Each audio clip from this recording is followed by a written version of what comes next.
Hello and welcome to Jonathan King 14.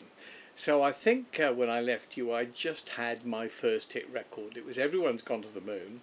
I'm glad to say, many awards over my life, but the one I most cherished was the rather pathetic, actually, and horrible tinny Fry's Shooting Star Award. Here it is. See if you can have a look at it. It's the Fry's Shooting Star Award, and that was for the highest entry into the chart that week, and was given to, see if you can see this, Jonathan King, Everyone's Gone to the Moon. It's a battered old tin, bronzy, rubbishy thing, but still, of all the awards, it's the one I most cherish because I remember it very well. There I was, very young, but suddenly I had a huge hit record. And of course, life was terrific at that time. I used to go out with all my friends in the evenings to the clubs. By the time I was back up at Cambridge, I was obviously having to work at Cambridge during the days and attend lectures and everything. And then I would come down to London to party during the evenings and sometimes at the weekends. I had a little car and I would zip up and down like a lunatic. At that time, actually, I was offered to really go professional. They wanted me to be a proper singer, and they wanted me to be second on the bill to Gene Pitney, who was one of my great idols, and to do a 60-night tour of Britain at the huge fee then of £1,000 a night as second on the bill, and for that I would get £60,000, which I would say probably now, 42 years later, is the equivalent of about £4 million. But it was a large and substantial offer, and I turned it down. And everybody said to me, "You're absolutely mad. Why?" And I said, "Well, I love being at Cambridge. I love reading books and studying English literature. I'm having a great time. Why should I give it up? I'm enjoying myself. I don't want to be a pop star. I do eventually want to become quite a good producer, please, but I'm not going to fall for being a pop star and think I'm go on stage and prance about and do my thing and that anyone will be in the slightest bit interested. Believe me, compared to Gene Pitney, the amount of talent I had, he had in about his little finger." So I said no, and they were absolutely astonished, and I have to say horrified. But I stayed on at Cambridge, and so during the weeks I was having a lovely time with my friends at Cambridge, and I wrote a column in Varsity magazine called King's Parade, when I pontificated about the world in general. And I had an enjoyable time there, and then I would come down sometimes at the weekend, sometimes of an evening, and go to the clubs.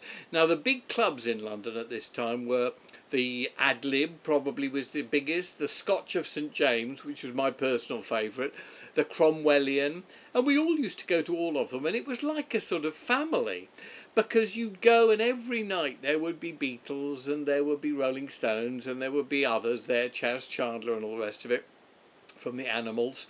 And I do particularly remember one night at the Scotch of St James, and somebody, and I can't remember who, it was Mick Jagger or John Lennon or someone, had just got back from America, and they brought with them an early copy of the new Bob Dylan single.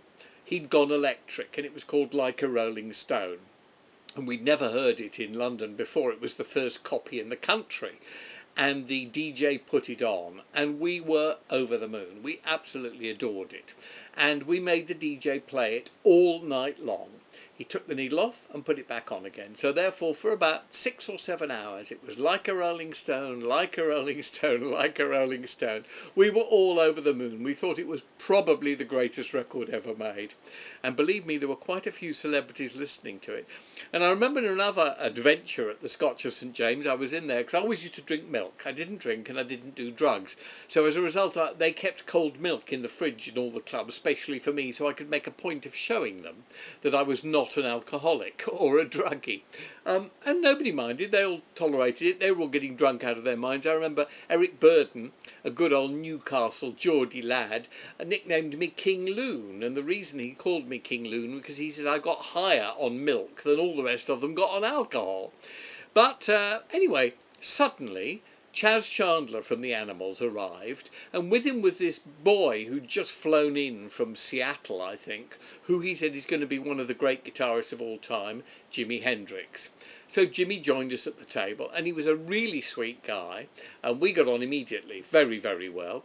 He had nowhere to stay, and I had this flat, St Andrew's Mansions up in London, that actually had 3 separate bedrooms, so I always had space for people. So Jimmy moved in and stayed with me for a while, and I saw quite a lot of him. He was a terribly nice guy. He used to do far too many drugs, which I warned him about. He used to sleep with very unsuitable young ladies. Now, I remember he was always getting the clap, which in these days is called VD.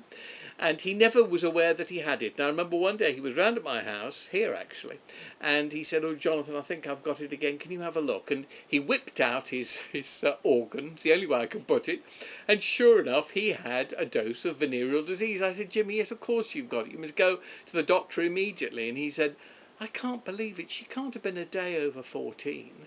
And I, of course, roared with laughter, because in those days, the world of groupies and fans and sexual inhibitions lacking and promiscuity and fun, that was the way it was. Anyway, more stories next.